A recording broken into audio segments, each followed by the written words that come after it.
ஹல்லேலூயா. Zion வேதாகம ஆய்விற்கு அன்போடு கூட இயேசு கிறிஸ்துவின் நாமத்தில் உங்களை வரவேற்கிறேன். இன்று தினத்திலும் யோபு புஸ்தகத்திலிருந்து கடைசி 3 அதிகாரங்கள் 40ஆம் அதிகாரம் முதல் 42ஆம் அதிகாரங்களில் உள்ள வசனங்களை தியானிக்க சர்வ வல்லமையுள்ள தேவன் தாமே நமக்கு கிருபை பாராட்டுவாராக. 40வது அதிகாரத்திலே தேவனாய் கர்த்தர் யோபுவோடு பேசுவதை குறித்து பார்க்கிறோம். சர்வ வல்லவருடைய வழக்காடி அவருக்கு புத்தி படிப்பிக்கிறவன் யார்? தேவன் பேரில் குற்றம் பிடிக்கிறவன் இவைகளுக்கு உத்தரவு சொல்லக்கடவன் என்றார். அப்பொழுது யோபு கர்த்தருக்கு பிரதியுத்தரமாக, இதோ நான் நீசன், நான் உமக்கு என்ன மறு உத்தரவு சொல்லுவேன்? என் கையினால் என் வாயை பொத்திக் கொள்கிறேன். இரண்டொரு தரம் பேசினேன், இனி நான் பிரதியுத்தரம் கொடாமலும் பேசாமலும் இருப்பேன் என்றார். கர்த்தர் நாமத்திற்கு மகிமை. தொடர்ந்து கர்த்தர் யோபுவோடு கூட பேசுவதை குறித்து நாம் பார்க்கிறோம். ஆம், தேவனோடு வழக்காடி தேவன் மிகவும் ஞானம் உள்ளவர். அப்படி ஞானம் அளவு கடந்த ஞானம். கர்த்தர் நாமத்திற்கு மகிமை உண்டாவதாக. ஒரு மனிதனுடைய ஞானம் தேவனுடைய ஞானத்தோடு ஒப்பிட முடியாது. அவர் சர்வ வல்லவர். கர்த்தர் நாமத்திற்கு மகிமை உண்டாவதாக.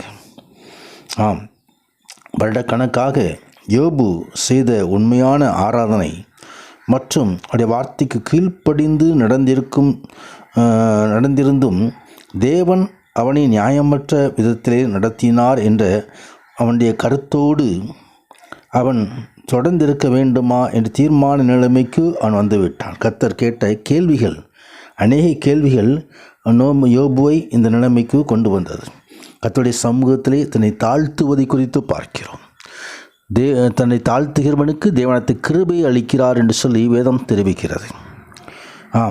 கிருபையை பெற்றுக்கொண்ட அந்த யோபு கர்த்தர் நாமத்துக்கு மகிமை உண்டாகும். தொடர்ந்து கர்த்தர், இப்பொழுதும் புருஷனை போல நீ அறை கட்டிக்கொள், நான் உன்னை கேட்பேன், எனக்கு உத்தரவு சொல்லு என்று சொல்லி தொடர்ந்து யோபுவோடு பேசுவதை குறித்து பார்க்கிறோம். பிகமத்தை குறித்து ஆண்டவர் பேசுகிறார்.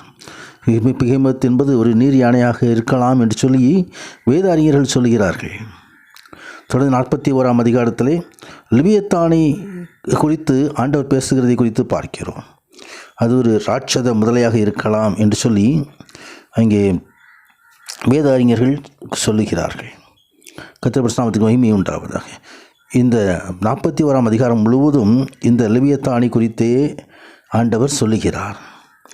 அநேக காரியங்கள், அதனுடைய உடலின் அமைப்புகள், அதனுடைய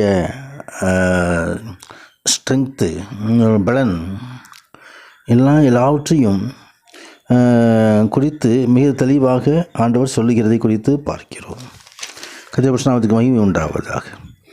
மனிதன் இவற்றையெல்லாம் ஆராயும் போது தேவனுடைய மகிமையை கண்டுகொள்ள முடியும், தேவனுடைய வல்லமையை கண்டுகொள்ள முடியும்.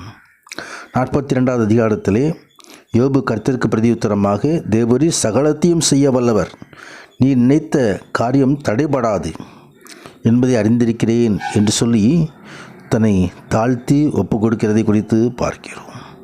கர்த்தர் நாமத்துக்கு மகிமை உண்டாவதாக. என் காதினால் உம்மை குறித்து கேள்விப்பட்டேன், இப்பொழுது என் கண் உம்மை காண்கிறது. யோபு தேவனோடு பேச வேண்டும் என்று நினைத்தார், தேவனோடு வாதிட வேண்டும் என்று சொல்லி நினைத்தார், தேவனிடம் பல கேள்விகள் கேட்க நினைத்த பொழுது தேவன் நேரடியாகவே வந்திருக்கிறார். எழுதத்தில் சுத்தமுள்ளவர்கள் பாக்கியவான்கள், அவர்கள் தேவனை தரிசிப்பார்கள் என்று எழுதப்பட்டிருக்கிறது. தன் சிநேகிதரிடம் பேசுவது போல ஆபிரகாமோடு தேவனத்தை வந்து பேசினார், மோசையோடு வந்து பேசினார்.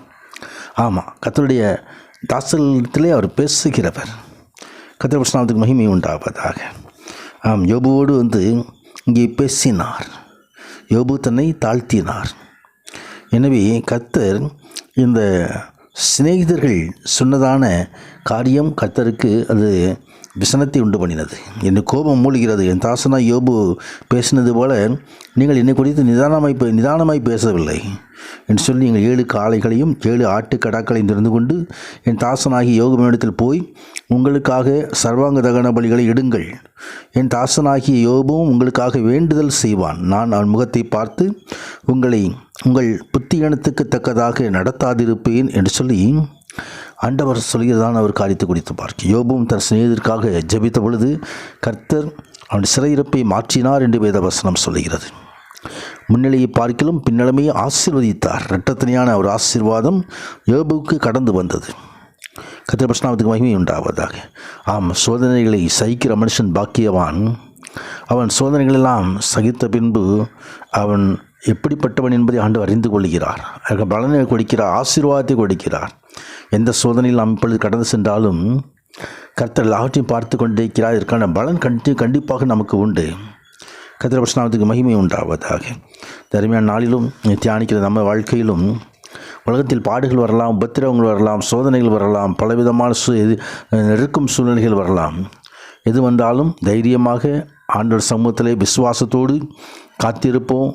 கர்த்தர் காத்திருக்கிற புதுபலன் அடைந்து கழுகளைப் போல சிட்டைகளை எடுத்து எழும்புவார்கள் என்று எழுதப்பட்டிருக்கிறது. உன்னத தேவன் தாமே நம்மை ஆசீர்வதிப்பாராக, சிறையிருப்பிலிருந்து மாற்றுவாராக. கர்த்தர் மகிமையான காரியங்களை செய்தருள்வாராக.